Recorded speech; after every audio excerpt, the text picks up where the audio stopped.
欢迎来到生活体验营。这一集我们要展开3天2夜的惊险壮游。第一站，我们搭上充满怀旧风情的内湾线火车，一路疯玩内湾，接着直攻渔老最高峰，在飘着咖啡香的露天平台上，亲眼目睹山岚云海在脚下怒涛奔腾。但真正的考验在后头。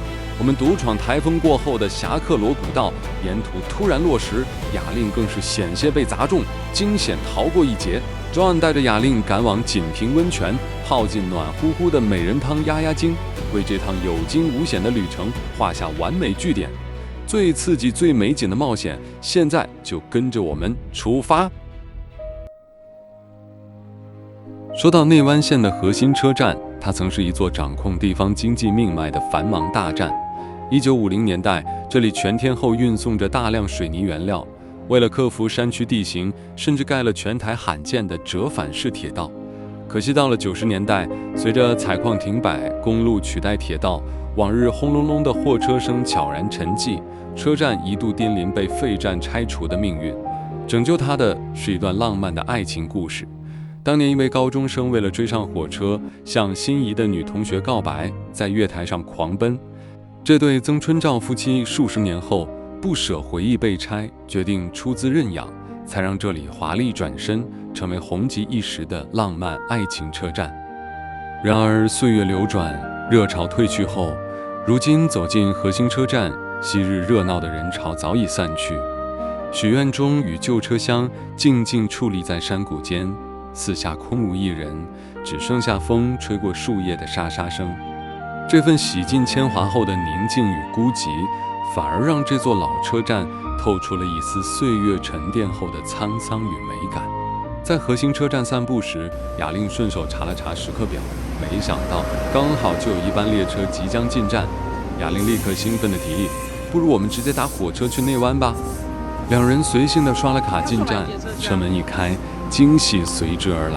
我们幸运搭上的竟然是涂装非常可爱的内湾线彩绘观光列车。这款列车其实是台铁支线非常经典的 DR1000型柴油客车。上车就看见可爱的旅人吉祥物 Mr. Tan。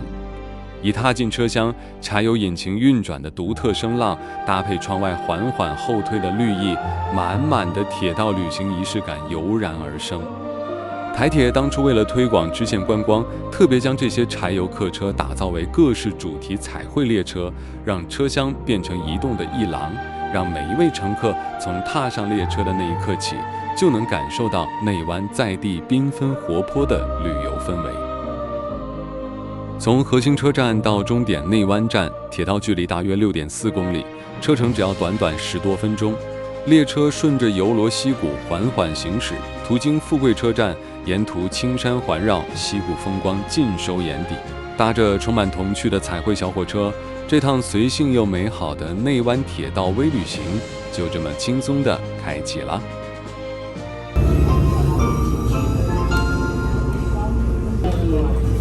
Thank you for traveling with TRA train and wish you have a nice day. 各位旅客，歡迎在酒店來灣站到啊，這裡將會現在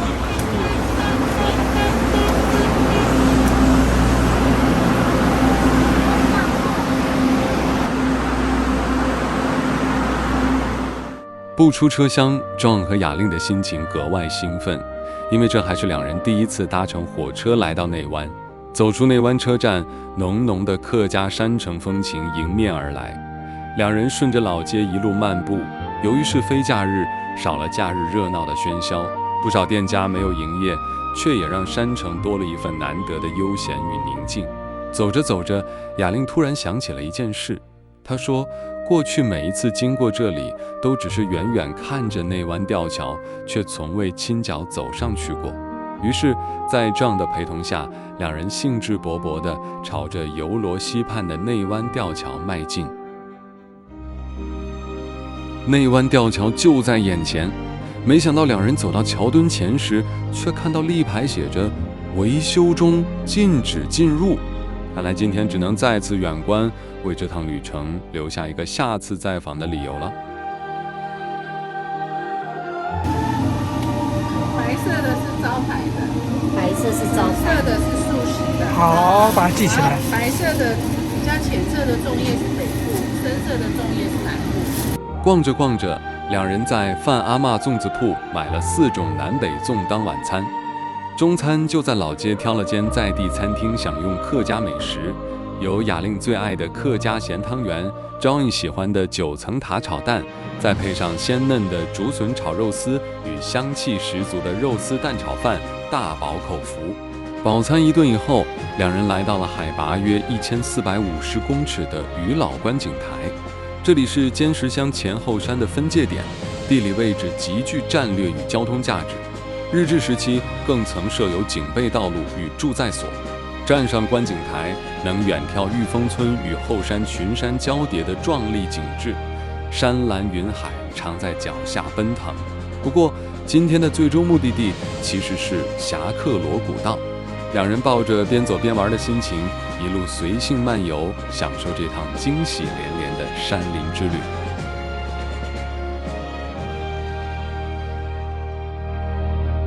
既然来到了渔老，当然不能错过著名的绿木头景观餐厅。坐在露天座位上，点一杯香浓的咖啡，远眺眼前绵延不绝的层叠群山，看着山岚与云海在山谷间怒涛奔腾，心胸也跟着豁然开朗。这正是生活体验营的核心精神，带大家跨出舒适圈，去体验截然不同的人生经历，走进大自然，感受天地间的壮阔。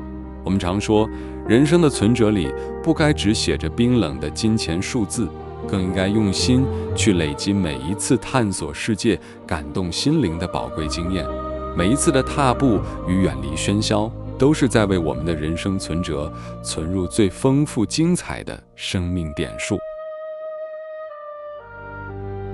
台风过后来侠客罗这边，可是都没有露营区，全部没开。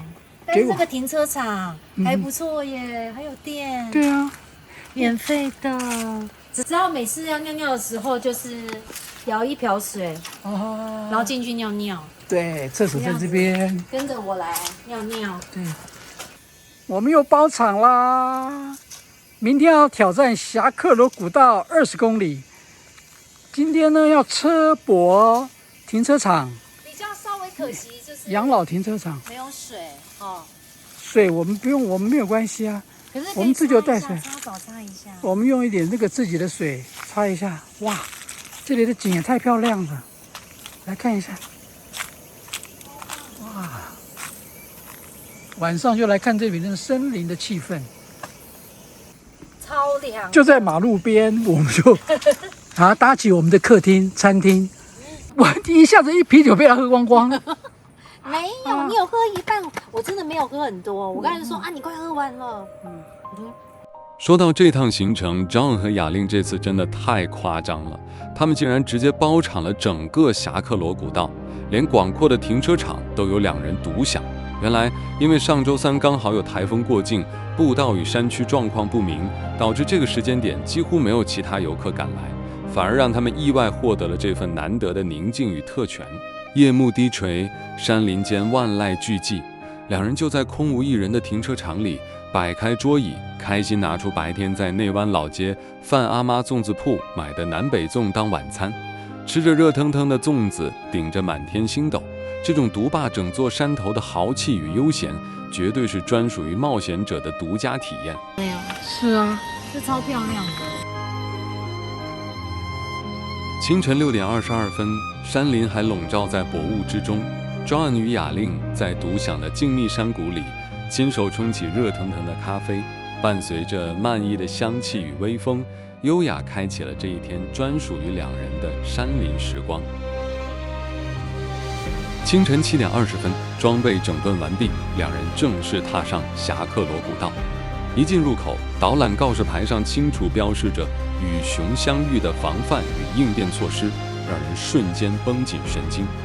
没想到才刚出发不久，眼前立刻出现极为震撼的画面，许多巨大的树木被上周台风强势拔起，横倒在步道旁，残枝断木满地，活生生展现了台风过境时狂暴惊悚的自然力量。这趟行程由雅令化身酷帅领队，勇往直前。没想到走没多久，前方古道的桥梁已被台风彻底摧毁。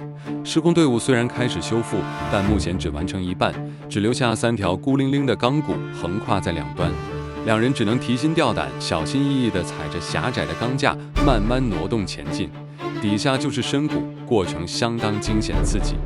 看着眼前残破的步道与整修工程，John忍不住说：“我们这趟根本不像是来践行，倒比较像是特地跑来现场看灾的呢。”两人紧接着步入古道中最危险的警戒落石区，不敢多做停留，只能迈开脚步快速通过。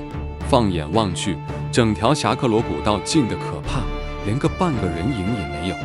John心里忍不住偷偷盘算着，这整整1整周以来，恐怕根本没有任何游客踏进过这条古道。既然毫无人烟，那传说中的台湾黑熊出没的几率岂不是大大提升了吗？一想到这里，John沿途可说是神经紧绷，紧张万分。每走到一个弯道，脑海里都不禁冒出惊悚的画面，总觉得下一个转弯之处，黑熊是不是就在前方张牙舞爪地等着他？不过，看看走在最前头的领队雅令，可就完全没在怕的。他依然打头阵，勇往直前，展现出无所畏惧的胆识。在这种既寂静又神秘的山林氛围里，两人一前一后，怀着既刺激又忐忑的心情，继续深入这座被台风洗礼过的原始古道。哇，台风过后，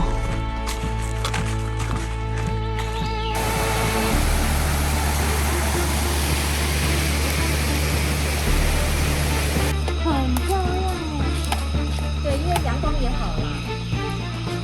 什么3000夯土屋遗迹，上层看不出来哎，是不是这样子一层一层？夯土，哎，这个也很长。哇，是不是夯土？应该是吧？有吗？好漂亮，光影亮，哇，好漂亮啊！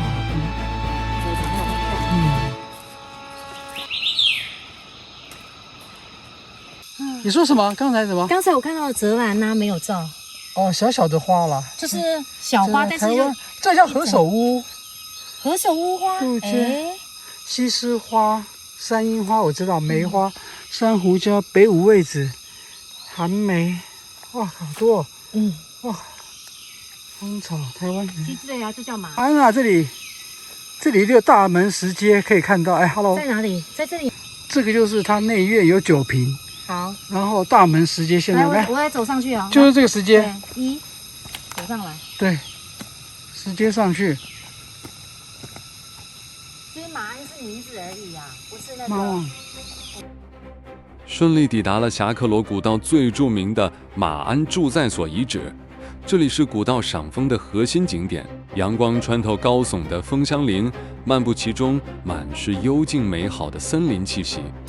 哇，是生活体验营的营长，冲劲十足，坚持要往白石吊桥走。这里是一个终点，对对对，所以这个休息站是个终点。啊，加油加油，快点快点！欣赏一下蓝腹，哎，我早上看到是这一只，是蓝腹鹇啦，我早上看的是这一只。哦，蓝腹鹇，嗯蓝腹鹇，嗯大关鸠，越过马鞍，领队雅令依旧步伐坚定，勇往直前。这一带随处可见高耸绵延的枫树林。之前两人就曾听子杰向导说过，全台湾最壮丽、最震撼的枫叶景致就在侠客罗古道。虽然现在还不是枫红季节，但光是看着满山繁茂交织的绿意，就能想象当微风捎来秋意，整座山头染成金黄与烈红时，将会是多么惊艳的绝美画面。相较于雅令的沉浸与自在，走在后头的 John 依然神经紧绷，心里直发毛。他最担心的莫过于随时可能发生的熊出没危机。毕竟在这个完全没有其他登山客的深山里，自己俨然成了野生动物的潜在目标。至于落石问题，John倒是稍微宽心了一些，因为台风已经过去3天，山区经历了几天平静期，地质相对稳固，落石的风险自然降低不少。台风过后带来的丰沛水量，赋予了这座深山最原始、最震撼的磅礴生命力。两人一边惊叹于大自然的伟岸，一边怀着对山林的敬畏，继续踏稳每一个步伐，深入霞喀罗古道的幽静岁月。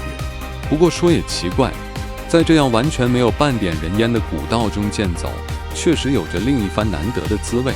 没有嘈杂的喧嚣，没有熙熙攘攘的游客，整座原始森林仿佛专属于他们两人，每一口呼吸都是最纯净的芬多精。走着走着，前方出现了一座还算完整的山林路桥，两人顺利跨越桥梁，紧接着眼前的景色让他们驻足流连。只见路旁高耸的山坡上，满溢的溪水如同万马奔腾般澎湃宣泄而下，形成一道道奔放的瀑布。而视线向右下方延伸，底下的溪流更是水势汹涌，滚滚奔流，发出如雷贯耳的轰鸣声。此时边坡流水泛滥，两人紧接着越过狭窄的落石区。就在队长雅令快步前行时，突然停下脚步，回头询问伙伴是否跟上。没想到就在他停下的那一刹那，一颗落石轰然砸在前方路面，真是千钧一发，太惊险了。刚刚我们的营长走在前面哦，就是前面这个碎石之路，这里他说小伙伴跟上了没？瞬间一颗石头，大石头砸下来，还好他回过头，要不然真的就砸到身上了，太可怕了。可以，我觉得 OK。不要冒险，我觉得我们留个机会，就是说来看枫叶的时候走。好可惜哦。没有关系，好漂亮，真的要注意，卖广大哈，山有山神。8走到16K。好，我们下次来看枫叶。这场落石惊魂让 John 万没有想到，原本满脑子都在防备黑熊出没，没想到真正砸下来的却是惊悚的落石，实在太可怕了。在 John 的坚持下，两人决定立即折返。然而回过头再看看沿途的风景，那壮丽的路桥、湍急的溪流与层叠的山岳，依然美得无话可说。回程再次经过落石区，两人更是提心吊胆，小心翼翼。途中经过一处清澈的小瀑布池水，雅令一时起了玩心，忍不住下水体验，没想到池水竟是出奇的冰凉刺骨，让人精神一振。继续前行，两人步入了幽静的竹林区，地表铺满了洁白柔细的竹叶，搭配高耸翠绿的竹林，整座山林宛如一幅意境深远的东方水墨画，美得令人惊艳。哦，耶！骑摩托车哦。回程途中，两人巧遇了骑着机车巡视的古道维护工作人员，令人大赞他们的辛苦付出。回到步道入口处，只见早上那座仅靠3根钢条支撑的崩塌桥梁，维修人员效率极高，已经铺上了一块块坚固的站板，通行变得安全许多。中午11点55分，两人顺利返抵停车场，坐在车旁悠闲享用午餐面包，补充体力。此时正热情提议收拾好装备，准备朝着下一站精彩的景点继续出发喽。多久时间开到这样累到腰酸背痛，开到这个锦屏美人汤屋温泉饭店。经历了古道的惊险落石，壮随后疲累地开了2个小时的山路，终于抵达了锦屏美人汤。这次特别安排温泉行程，就是为了给雅令好好压压惊。俗话说，大难不死必有后福。经历了刚才千钧一发的场面，当然要用优质的美人汤来好好疗愈一下。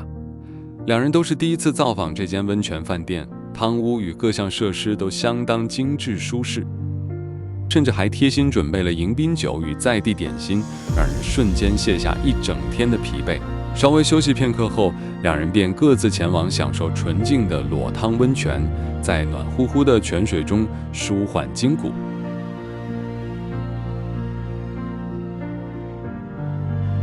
走进房间，两人瞬间被眼前宽敞的泡汤池与绝佳的山林景观惊艳到，让人直呼过瘾。趁着晚餐前的小空档，两人到饭店附近悠闲散步。饭店门口矗立着一座古色古香的锦梅吊桥，走在微微晃动的桥面上，俯瞰下方滚滚奔流、水量充沛的锦屏溪，别有一番风情。转眼来到晚餐时间，这次选择的是1泊20方案，父亲节专案，双人4368元，价钱算是可以接受的范围。随后的晚餐更是令人大为惊叹，餐点丰富丰盛，巧妙融合了在地原住民特色与香料美食，每一道都充满惊喜，让两人一口接一口，最后直呼吃的实在太撑太满足了。锦屏美人汤馆坐落于新竹尖石乡的泰雅族部落深处，紧邻锦屏溪谷，这里早期是泰雅原乡之地，后来业者耗时多年钻探，才成功发掘出地下1000米的深层碳酸氢钠泉，让昔日的泰雅猎场摇身一变成为温泉圣地。第二天清晨，饭店的早餐一点都不马虎，丰富多样的餐点诚意十足，唯独美中不足的就是那杯咖啡实在不太合口味。品尝完美味的早餐，这趟充满惊险落石与温泉疗愈的精彩之旅也要画下句点了。感谢大家的陪伴，雅令 and John 生活体验营，我们下集见。